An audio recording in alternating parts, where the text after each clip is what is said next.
Alors Kevin, tu m'as demandé un petit mot pour Dayenu TV. Tout à fait. Alors on y va. Il y a une question de Moshe dans cette paracha qui dit, la question c'est la suivante, c'est pourquoi est-ce que tu fais tellement souffrir ce peuple? Alors le rabbi il répond à cette question-là.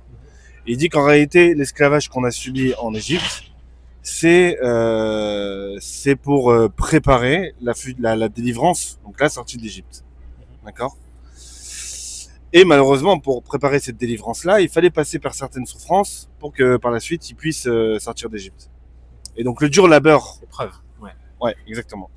La dure labeur qui a été placée par Pharaon donc en Égypte. Une des dures labeurs, c'était d'échanger le travail des hommes avec le travail des femmes. D'inverser. Exactement.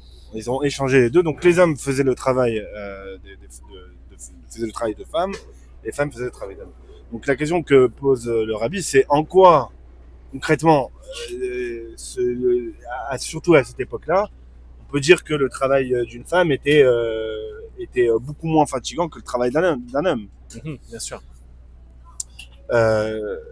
Le rabbi, il dit justement que non. Pourquoi? Parce qu'à partir du moment où tu as un changement d'habitude, d'accord?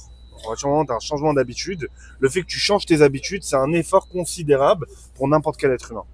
Peu importe la difficulté du travail. Peu importe la difficulté, même si on va dire que physiquement elle était moindre, le fait de changer ses habitudes, c'est une dure labeur pour la personne.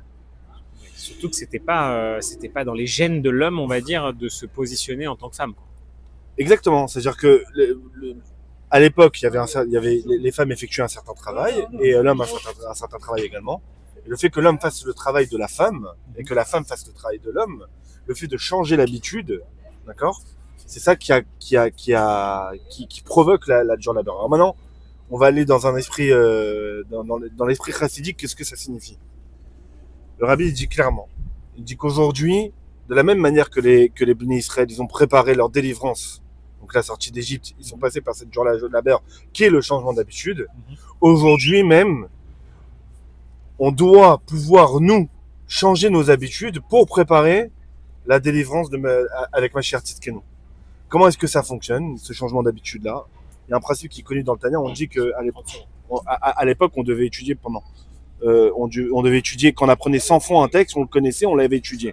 La 101e fois, c'est là où c'est difficile. Aujourd'hui, le rabbi il insiste sur ça, il dit qu'il faut rajouter dans Torah et Mitzvot pour qu'on puisse changer nos habitudes, qu'on passe par cette difficulté-là. Exact. Et c'est ça qui va faire ramener Mashiach Tzidkenu. On est à New York, à Cronite, Mashiach now. Razak.